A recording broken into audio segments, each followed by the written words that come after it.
Vous avez très certainement dû voir 2 b-rolls qui sont passés sur la chaîne dernièrement, cette semaine.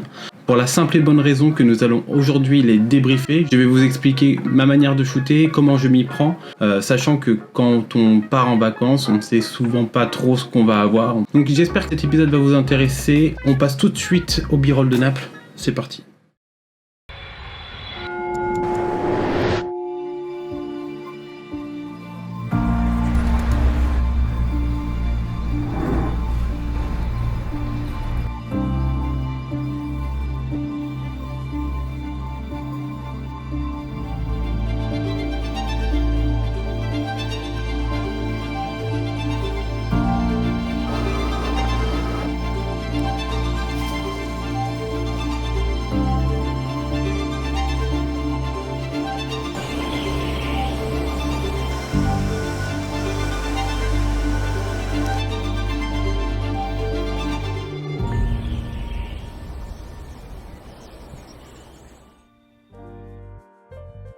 Vous voyez, au début, on est très dynamique. L'avion qui passe, ensuite on a une sorte de petite église chapelle, les vagues, ensuite c'est à la galerie Umberto, si je dis pas de bêtises.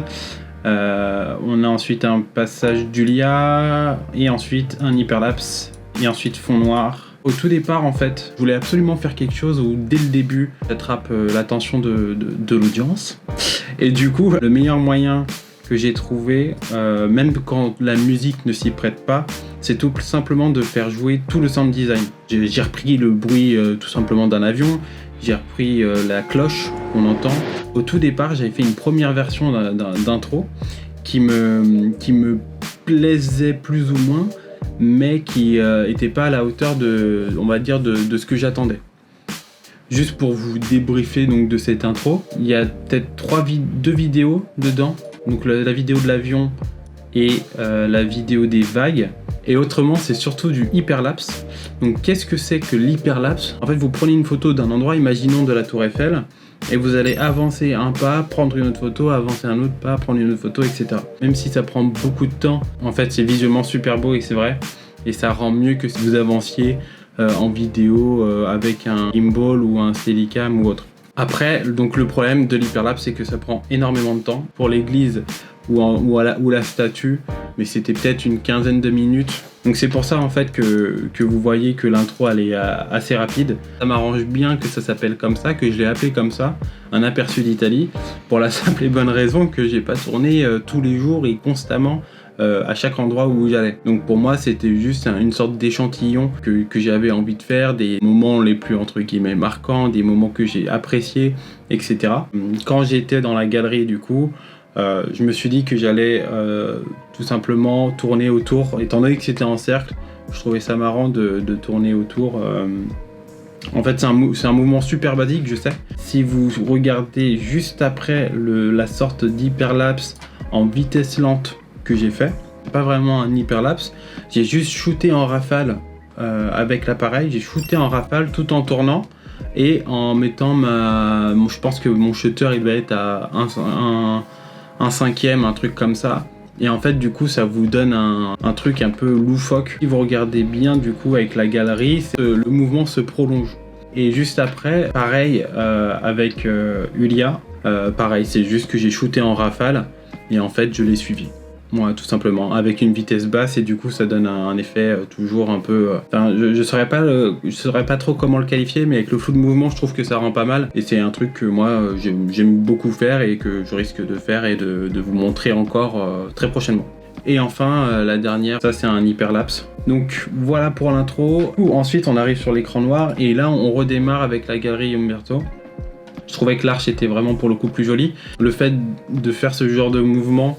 Donc là j'ai fait un travelling de gauche à droite. Pareil, c'est des mouvements que j'utilise souvent. Ce genre de mouvement, ça vous permet d'introduire, moi je trouve, en tout cas, le lieu de manière assez simple. On arrive travelling, petit mouvement sur chaque signe. Donc j'avais déjà prévu sur place, et c'est pour ça que vous voyez que je balaye en fait avec la caméra le taureau. C'est que je savais que j'allais m'en servir comme transition.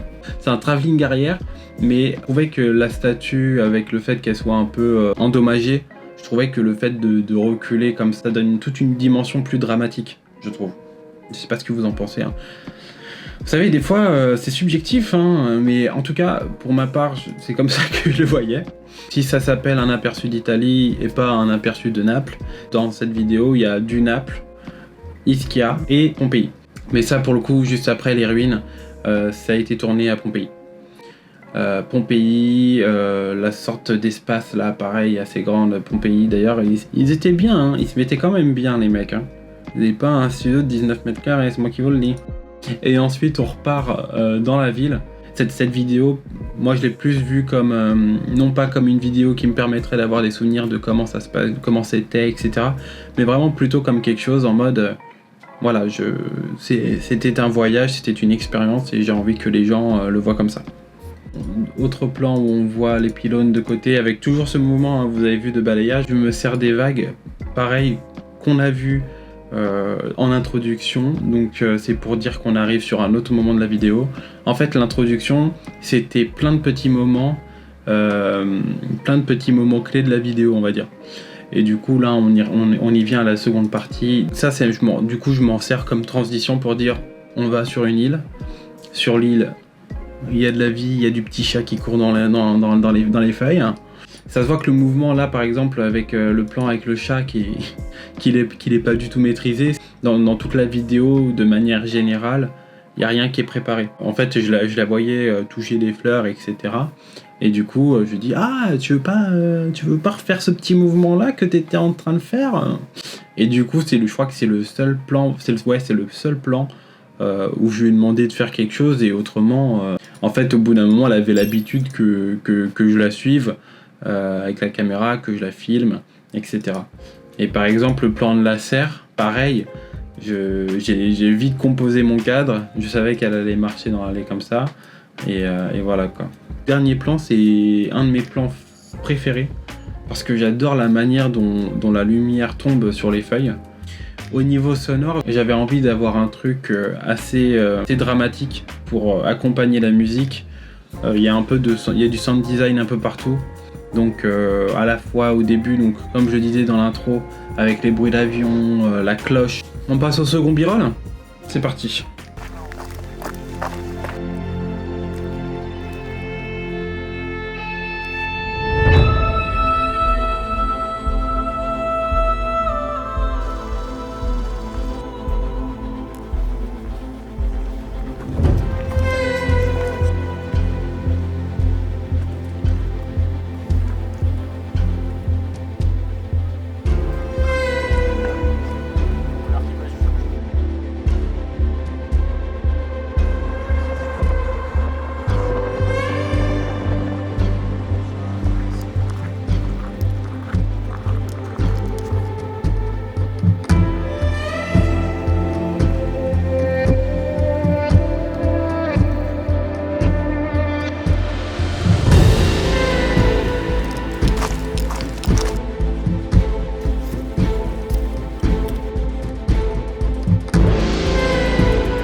Petit contexte, je savais du coup que j'allais faire surtout un gros épisode des Cévennes. C'était censé être le cas, une sorte de vlog où on va filmer, où on filme chacun de notre côté, parce que du coup j'étais avec Robin, Jimmy et Benjos. Big up à eux. Du coup maintenant je peux vous le dire, il n'y a plus de secret. C'était que chacun revienne avec un b-roll de son côté, et qu'ensuite on fasse un débrief, etc. Mais parce que ça ne se passe pas toujours comme on le prévoit, ça a été plus difficile que prévu, pour la simple et bonne raison que faire la randonnée et vlogger en même temps, c'était pas simple. c'était que vraiment ça prenait déjà de l'énergie de faire la rando, alors en plus vloguer avec, c'était vraiment compliqué. Enfin bref, pour revenir à la vidéo, déjà le but de cette vidéo, du coup, quand je me suis dit que j'avais assez de matière pour la faire, c'était de dire qu'en fait on allait sur une ascension. On marche tous, on fait de la rando jusqu'à arriver au sommet. Donc c'est pour ça qu'en fait dès le début on arrive sur des plans de lui qui marche et qui en fait monte. Ensuite on arrive sur un plan, ça me permet de faire la transition avec le drone. La caméra monte vers les arbres et ensuite on arrive sur le drone qui pareil fait une sorte de panneau de base en haut. On comprend qu'on est in the mountains, dans les montagnes comme on dit en portugais. On arrive sur Benji qui a filmé en Super 8. On a Robin du coup que j'ai shooté avec la lumière. Donc là c'était parfait parce que ça concordait avec la musique en même temps sur le temps fort, lueur au-dessus du soleil, donc c'était parfait. Ensuite on passe sur Benji, voilà, avec derrière les montagnes, très souriant notre cher Benji. Mais en fait j'ai mis ce moment parce que du coup ça permettait d'alléger un peu le ton de la vidéo qui est pareil, hein, assez fort, assez épique.